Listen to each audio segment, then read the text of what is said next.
করে থাকি। আর আজকের ভিডিও থেকে সেই বিষয়টি তোমরা চমৎকারভাবে জানতে চলেছো। আর কিভাবে ইউজ করলে 5 5 minutes, মিনিটসে 5 marks, okay, hand 100% sign. Confirm পাবা। আজকের ভিডিও থেকে সেই বিষয়টি তোমরা জানতে চলেছো। আর তোমরা যারা আমার চ্যানেলে নতুন হয়েছো অবশ্যই চ্যানেলটি সাবস্ক্রাইব করে রাখবে। নিত্য নতুন video notification mobile, laptop, computer পেতে চাইলে আর যারা সাবস্ক্রাইব করেছো thank you so much. So now we talk now go to our whiteboard, try to understand today's useful sentence connector. How to use, কিভাবে ইউজ করবে in the gaps, আর শিখে নাও শর্টকাট টিপসে 5 marks 5 minutes. So get start.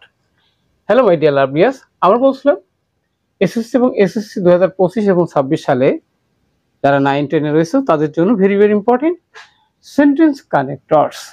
অর্থাৎ sentence connector হচ্ছে অর্থাৎ একটি সেন্টেন্স আর একটি সেন্টেন্সের সাথে যোগ করার জন্য যে আমরা কনজাংশন ব্যবহার করে থাকি। আর হাউ টু ইউজ, কিভাবে আমরা শিখি ইউজ করব, অর্থাৎ কিভাবে ইউজ করলে 5 মিনিটসে 5 মার্কস 100% শিওর তোমরা পাবা। আমাদের এপিসোড হলো 224তম ভিডিও। অর্থাৎ যে সেন্টেন্স কানেক্টরটি যশোর বোর্ড 2024 সালে এসেছিল। অবশ্যই তোমাদের বোর্ড কোশ্চেনগুলো যত বেশি স্টাডি করবা, সলভ করবা, প্র্যাকটিস করবা, তত বেশি তোমরা নাম্বার পাবা পরীক্ষায়। আর ইন দিস ভিডিওতে তোমাদের কি কি বিষয় তোমাদেরকে জানতে হবে সেটি হচ্ছে বন্ধুরা যে সেন্টেন্স কানেক্টর কি। সেন্টেন্স কানেক্টর আমাদের না জানলে আমরা কিন্তু একে ব্যবহার করতে পারবো না।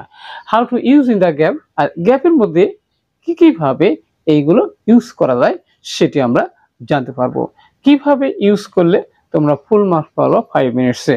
আর একটা বিষয় হচ্ছে how to identify sentence pattern. আমরা জানি সেন্টেন্স প্যাটার্ন অর্থাৎ অর্থভেদে কয় প্রকার রয়েছে? 5 প্রকার, আর গঠনভেদে 3 প্রকার। তাহলে আমাদের সেন্টেন্স প্যাটার্নটা যদি না জানা থাকে তাহলে কিন্তু আমরা এই কনজাংশন ইউজ করতে পারবো না। নেক্সট হচ্ছে বন্ধুরা আইডেন্টিফাই সুইটেবল কনজাংশন।